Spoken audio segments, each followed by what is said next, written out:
Ma siis esindan seda kohalikku eksperti versus välisekspert.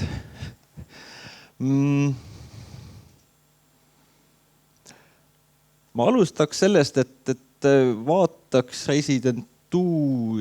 loovresidentuuride seisu hetkel natuke laiemalt kultuuripoliitilisest vaatest. Ja ütleme niimoodi, et seis on halb. Et senine kultuuripoliitika meil ei soosi residentuuride pidamist ja eriti ka arendamist. Et ma tsiteerisin Kultuuriministeeriumi kodulehte, no ikka meile meeldib olla korrektne. Kultuuriministeerium residentuuride tegevust ei rahasta. Ja riigieelarvest on toetatud Mooste külalistuudiot, MOKS, mis tänasel päeval on kinni. Ja seda siis rahastati kuni 2010 aastani ning alates 2015 aastast toetatakse Narva residentuuri arendustööd. Ja nii muuseas mainitakse, et Eestis tegutsevate residentuuride rahastamisel on suur roll välisprogrammidel. Ehk siis sisuliselt öeldakse, et kui te tahate residentuuri teha, mis on kõik väga tore, aga leidki raha sellest kuskilt mujalt, et ärge riiki sellega tülitage. Mis on veelgi põnevam, on see, et kehtiva kultuuripoliitika arusaam rahvusvahelisustumisest on see, et saaks Eesti loovisikusid välja. Taaskord tsiteerime, et Kulka kujutav ja rakenduskunsti sihtkapitali raha jagamise kord punkt 3, punkt 4, punkt 1, punkt 1. Stipendiumi eesmärgiks on võimaldada aktiivselt tegutsevatel loomeinimestel eelistatavalt väljaspool Eestit asuvate loomemajade kasutamist. Ehk siis kuidas me rahvusvahelistume on see, et kui me anname Eesti loovisikule raha ja saadame ta minema ja siis loodame, et äkki tuleb sellest midagi head. No, on positiivseid näiteid ja on negatiivseid näiteid, aga selline on niisugune üldine laias laastus arusaam, et kuidas Eesti kultuurielu rahvusvahelisemaks võiks muutuda läbi residentuuride. Et siis tekibki küsimus, et kui meil on riiklik kultuuripoliitika, mis soosib ühesuunalist liikumist, ehk siis siit ära, et miks peaks üldse keegi tahtma residentuuri arendada vastu oksa kehtivale kultuuripoliitikale. Ja seega me jõuamegi küsimuseni, et milleks meile loome residentuurid. Ja see on tegelikult üks äärmiselt keeruline küsimus. Ja ma pean sellele päris tihti vastama, sest et paljudel inimestel, kaasa arvatud loovinimestel, on arusaam, et residentuuri arendamine on niisugune raha raiskamise vorm, et selle asemel, et kulutada raha mingisugustele välismaalt tulevatele loomeinimestele, selle peaks kõik ära jagama oma loomeinimeste vahel ja siis on meil kõik palju paremini. Samas meeldib loovisikutel endil väga väljas käia. Ja see ongi niisugune keeruline positsioon, millega siis tuleb vaielda, et meie tahame väga väljas käia, aga meile ei meeldi, kui me peame kinni maksma selle, kui keegi siia tuleb. Aga see ei ole mingisugune Eestile ainuomane probleem, et see suhtumine, et väljas käia on äge, vastu võtta on nõme, et see on suhteliselt levinud arusaam ja seetõttu aina enam residentuuri platvorme on seadnud tingimused. Ja tingimus on üks näiteks selline, et loovisik, kes ühte või teise residentuuriprogrammi kandideerib, peab kuuluma võrgustikku, mis pakub vastu võimalust residentuuri tulla. Ehk siis katta ära see võimalus, et kuskil on need kohad, mis vastu võtavad ja kuskil on need kohad, kes aina ära saadavad. Ja see on üks oluline põhjus, miks tegelikult meil on Eestis vaja arendada mingisugust arusaadavat loomresidentuuride programmi, on see, et meie oma loovinimestel muutub aja jooksul aina keerulisemaks välja minna, kui meil ei ole mitte midagi vastu pakkuda. Teine põhjus on see,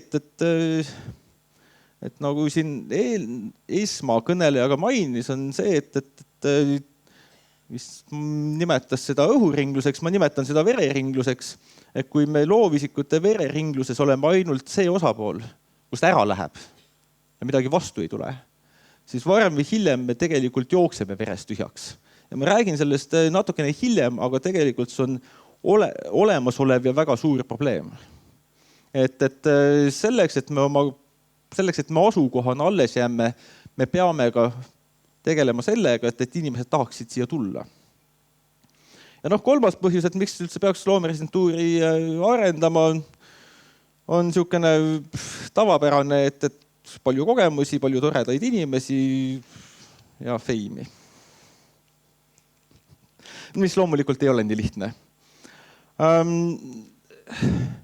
Ja millised on need eeltingimused, et loovresidentuuri arendada? Iseenesest ma ei hakka siin ette lugema kõik võimalikke formaate, mis maailmas eksisteerivad. Neid on sadugi mitte tuhandik kõik võimalikes eri tüüpides. Aga üldjoontes piisab ühest inimesest ja ühest seast mõttest kuskil. Et selle jaoks on meil niisugune tore näide. Timo Toots Otepää kandis kuskil ja peab Maajaama nimelist residentuuri.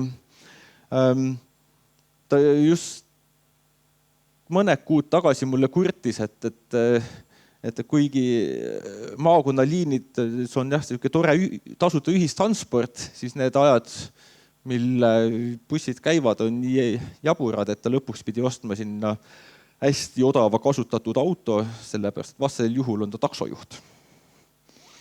Aga pigem on küsimus see, et mida siis nende residentuuridega saavutada tahetakse. Et kas üks eesmärk on lihtsalt pidada midagi kuskil, kuhu tulevad põnevad väliskülalised, väliskunstnikud või on mingisugune laiem eesmärk. Ja iseenesest on see, et ei jääks nagu muljet, et meil tõesti mitte midagi ei toimu ja puhub tuul. Et tegelikult on olemas või on olnud, et see juba eelmainitud Mooste külalistuudio, kes oli väga tubli ja vähemalt mõnda aega oli ta kindlasti kunstikaardil olulisemal kohal kui Tartu linn. Loomulikult kirjandusresidentuur ja trüki- ja paberimuuseumi juures olnud ja olev residentuur, et need on näited eri formaatidest, mis tegelikult toimivad, aga mille probleem on see, et igaüks ajab kuskil natukene oma asja ja mingisugust tervikpilti, et mida nad siin nagu mingisuguse terviku saavutamiseks teevad, ei ole. Ja mis võib-olla on just minu meelest oluline koht efektiivse ja ägeda residentuuriprogrammi tegemiseks on tegelikult ongi kaks asja. On mingisugune garantii, et see, mida sa teed, ei panda homme kinni. Ja teine on see, et sul on mingisugune laiem eesmärk, miks sa seda teed. Ja nüüd me jõuamegi küsimuseni, et milleks on vaja muuta Tartu atraktiivseks loovresidentuuride sihtkohaks. Ja just ongi see üks probleem, mida ma eluaegse tartlasena ja liiga kaua kultuurivaldkonnas töötanud inimesena näen, on see, et pisitiba tasa me jookseme loovatest inimestest tühjaks. Lihtsalt on see, et me ei ole see koht, kuhu tahetakse tulla, vaid me oleme see koht, kus siit loovad inimesed saavad nagu hoo sisse ja siis kas siis erinevaid residentuuri võimalusi või lihtsalt paremat elu otsides lähevad ära. Et me oleme see osa vereringest, kus voolab minema, aga vähem tuleb asemele.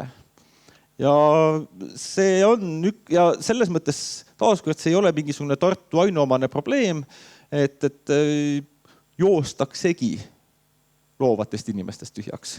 Et üks variant selle vastu võidelda on efektiivsed loomeresidentuurid. Et Tartul on üks häda.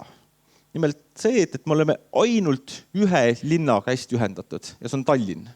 Ja Tallinn on ka väga väike koht. Et me oleme väga väike koht kuskil Euroopa ääres, mis on ühendatud teise väikese kohaga. Ja et selle perspektiiviga nagu väga kestlikult hakkama saada on jube keeruline. Ja nüüd tulebki nagu küsimus sellest, et kuidas muuta Tartu atraktiivseks residentuuri kohaks. Et nüüd me teame, et meil on jube probleem, et me oleme kuskil äärealal ühendatud kehvasti. Ja ma võib-olla jõuan sinnani, et kuidas ma sellele probleemile lahendust üritan leida omal tasasel viisil, rohkem ebaõnnestudes kui õnnestudes.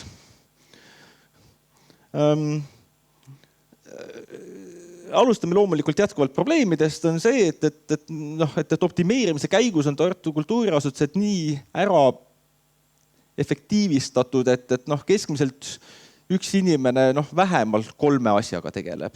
Mis tähendab seda, et sellist institutsionaalset tugevust ja jõudu üksi residentuuri programm käima panna lihtsalt ei jõua. Et selle lahendus on erinevate asutuste vaheline koostöö, kus jagatakse ressurssi, on selleks siis aineline ressurss ja kindlasti ka inimressurss. Et ei lükataks ühe inimese kaela, et näete, et siin on see suur idee, mida sina nüüd pead hakkama vedama ja siis ootame, et sa sellega hakkama saaksid. Ja ma kirjeldaks võib-olla 2 suunda, mida ma näen nagu sihukese võimalusena ja enda jaoks prioriteedina. Ja üks nendest on pereresidentuurid. Nimelt residentuurimaastikkel on tihtipeale sihukene paha komme, et laps on hullem takistus kui koduloom. Et selles mõttes, et kui te võtate, on ju, et lastel on kõik võimalikud vajadused ja siis see vajadused tulevad residentuuripidaja kaela ja siis on nagu selline lõputu häda ja äkki on ju joonistatakse kuskile tapeedile midagi ja no ei. Tartul on tohutult vedanud.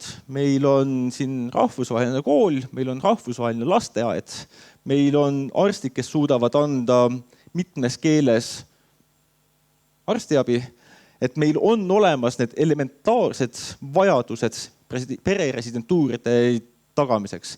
Meil oli hiljaaegu äärmiselt positiivne kogemus, kus oli Taani perekond meil residentuuris ja sihukene ehedate skandinaavlastena loomulikult osalesid reedestel kliimastreikidel ja sihukese toreda nunnu momendina, et sihuke tütar õppis Tartu rahvusvahelises koolis võõrkeelena saksa keelt tugeva eesti aktsendiga. Teine, ma arvan, et kus tegelikult ka nagu meil oleks tõsine väga suur potentsiaal on uurimusresidentuurid ehk siis artist research residences ja seda eelkõige seetõttu, et meil on Tartus vedanud sellega, et meil on äärmiselt tugevad uurimiskeskused. Ja võib-olla maailmas kõige nagu tuntum neist on CERN-i juures asuv uurimisresidentuurid ehk siis on ju hadronide põrguti, millega nad tegelevad, ei tea, aga sealt välja tulev looming on nagu nähtav. Ja et me kasutame siin juures ära Eesti Rahva Muuseumit, geenivaramut, Tartu Observatooriumit. Näiteks praegu on Eesti Rahva Muuseumis residentuuris Jaanus Samma, tegeleb kogudega ja sellest sünnib näitus kunstimajas. Aga võib-olla natukene suurejoonelisema projektina on meil plaanis 2023 tuua residentuuri Ryoji Ikeda, kes on vist kõige tunnustatum Jaapani kunstnik hetkel, osales Veneetsia biennaalil 2 tööga. Et kes tuleb Tartusse, teeb uurimusresidentuuri geenivaramus ja siis ERMis on tulemuse esmaesitlus. Ja see läheb edasi mainekatele festivalidele, mainekatesse galeriidesse. Ja nagu see võti on see, et kõik pressiteated, kõik kirjeldavad tekstid algavad lausetega. Tartus, residentuuris, geenivaramus. Et see on nagu see koht, kus juba tekib mingisugune nähtavus ja mingisugune võimekus. Ja ma lõpetuseks ikkagi arvan seda, et kogu selle Tartu umbsuse vastu võitlemisel on ainus võimalus see, et kus erinevad institutsioonid panevad selja kokku, sest vastasel juhul, kui igaüks kuskil nurgas teeb midagi, mis talle endale hetkel tundub, et on tähtis, et siis see vereringe jääb meil negatiivsesse suunda. Aitäh!